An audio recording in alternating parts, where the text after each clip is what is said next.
नमस्कार, हा माझा पहिलाच व्लॉग आहे, त्यामुळे व्हिडिओ शेवटपर्यंत नक्की बघा। यावर्षी आमच्या गावाकडे झालेला श्री नाथषष्ठीचा उत्सव मी तुम्हाला या व्लॉगमधून दाखवणार आहे। त्याआधी श्री नाथ परंपरेतील श्री माधवनाथ महाराज कोण होते याबद्दल आपण थोडक्यात जाणून घेऊयात। श्री माधवनाथ महाराजांचा जन्म चित्रकूट करवी येथे झाला आणि त्यांचे बालपण नाशिक जिल्ह्यातील पांगरी येथे गेले। आदिनाथांपासून सुरू झालेली नाथ परंपरा श्री ज्ञानेश्वर महाराज, श्री गुप्तनाथ महाराज यांच्यापासून श्री माधवनाथ महाराज यांच्यापर्यंत आहे। इंदोरच्या होळकर घराण्याचे राजगुरू असलेले आणि पुण्याच्या प्रसिद्ध दगडूशेठ हलवाई यांचे आध्यात्मिक गुरु असलेले माधवनाथ महाराज यांना अष्टसिद्धी प्राप्त होत्या। चला तर मग यावर्षी पांगरी येथे झालेला नाथषष्ठीचा उत्सव तुम्हाला दाखवते। अनंत कोटी ब्रह्मांड नायक राजाधिराज योगीराज सद्गुरु भगवान माधवनाथ महाराज की जय। अनंत कोटी ब्रह्मांड नायक राजाधिराज योगीराज सद्गुरु भगवान माधवनाथ महाराज की जय।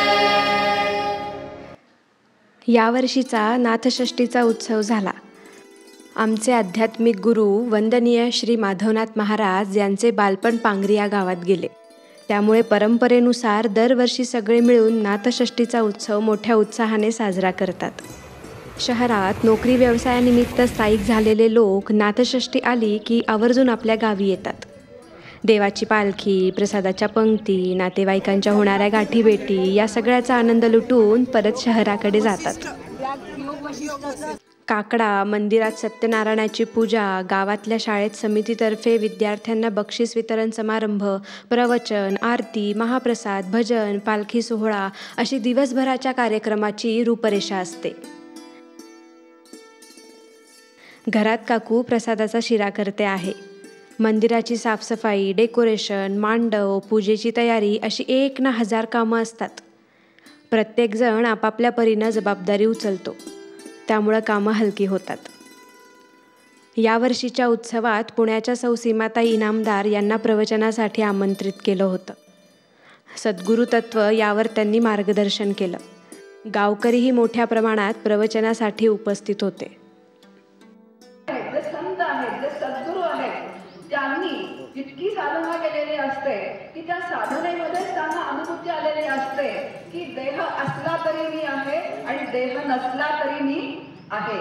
आता आजही देहात ते नाही आहेत आपल्यामध्ये, पण तरी ते आहेत की नाही? आणि म्हणूनच तर आपण त्यांच्या सानिध्यामध्ये, त्यांच्या सहवासामध्ये हे सगळे उत्सव साजरे करतो की नाही? कारण आपली पूर्ण श्रद्धा आहे की ते आहेत देहात नसले तरी सुद्धा। मग ते कसे आहेत? तर ते ब्रह्मस्वरूपानी आहेत, म्हणजे निर्गुण स्वरूपानी आहेत। सगुण हा देहात, सगुण जो असतो तो देह असतो। सगुण म्हणजे गुणासहित, ज्याला नाम आहे, ज्याला रूप आहे। आता ते संत होते, संत सगळे आपल्यामध्ये आले होते, पण संत सुद्धा गेले की नाही देह ठेवून?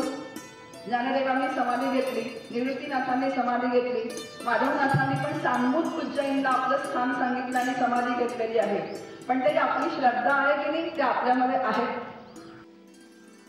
प्रवचनानंतर समितीने सीमाताईंचे आभार व्यक्त केले आणि दरवर्षी अशीच उपस्थिती असावी म्हणून गावकऱ्यांना आवाहन केले।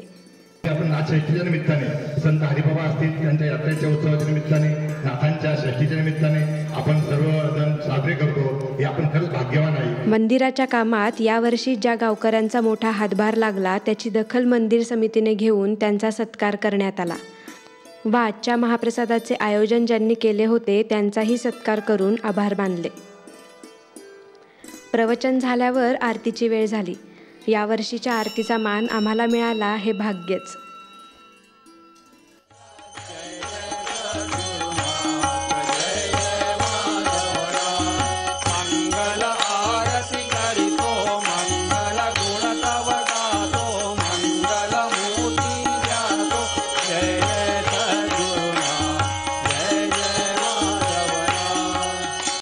कर्पूरगौरं पूर्णावतारं चन्द्रावतारं वीरेन्द्रारं सदावसन्तं हृदयाग्निं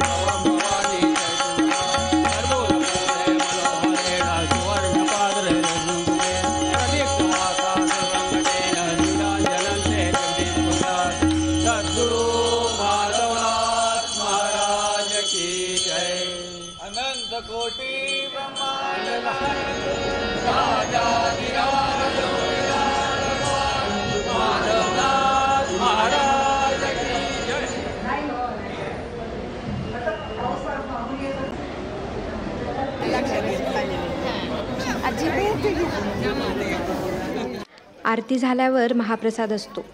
महाप्रसादाला बुंदी, भात आणि आमटी असा आहे. प्रत्येकजण काही ना काही सेवा देण्यात व्यस्त असतो. नैवेद्याला पिठलं, भाकरी, 2 भाज्या, पोळी, कोशिंबीर, चटणी, वरण भात, मसाले भात असा सागर संगीत नैवेद्य असतो. आरतीनंतर हा सगळा नैवेद्य एकत्र करून त्याचा काला प्रसाद म्हणून वाटण्याची प्रथा आहे.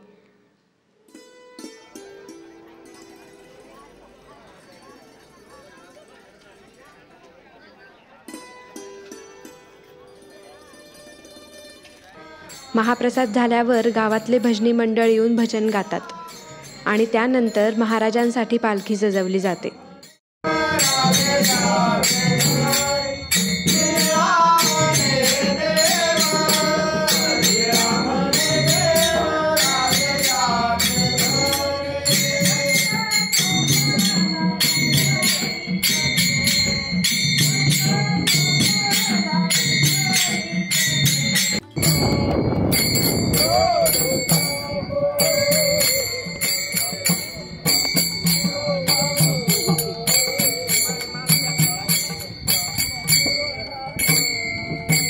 नाथांच्या मंदिरापासून सुरू झालेली पालखी महादेवाच्या मंदिरातून हनुमान मंदिर, गणपती मंदिर, साईबाबा मंदिर, राम मंदिर अशा सगळ्या मंदिरांना भेटी देऊन संपूर्ण गावात मिरवून आणतात.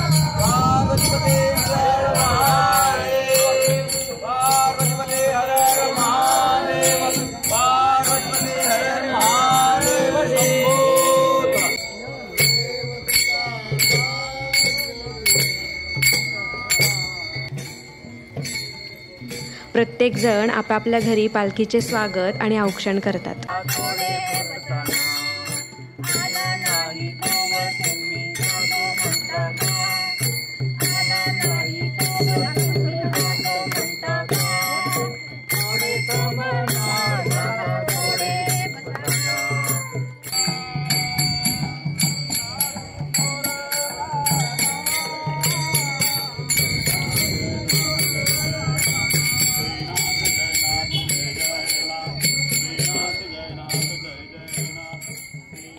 पालखी मिरवून आणल्यानंतर देवळात शेजारती होते. आपली नाथ संप्रदायाची परंपरा जोपासण्याचं काम गावकरी करतच आहे आणि हीच शिकवण पुढच्या पिढीपर्यंत नेण्यासाठी आजची युवा पिढीही सज्ज आहे.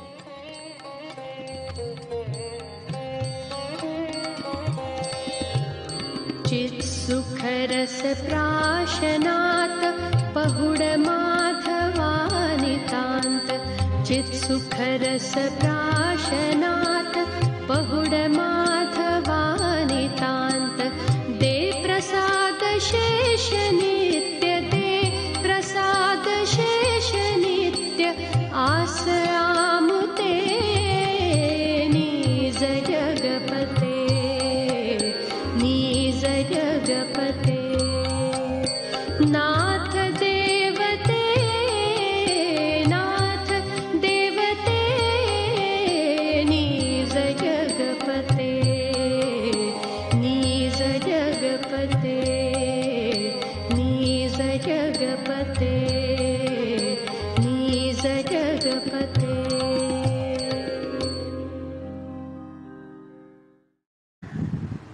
माझा पहिला व्लॉग कसा वाटला हे मला नक्की कमेंट बॉक्समध्ये सांगा आणि माझ्या चॅनलवर तुम्हाला कोणकोणत्या विषयांचे व्लॉग्स बघायला आवडतील हेही मला सजेस्ट करा. आणि हो, माझ्या चॅनलवर जर तुम्ही नवीन असाल तर माझे इतरही व्हिडिओ बघा आणि माझ्या चॅनलला नक्की सबस्क्राईब करा, लाईक करा आणि शेअरही करा. पुढच्या व्लॉगमध्ये भेटूयात.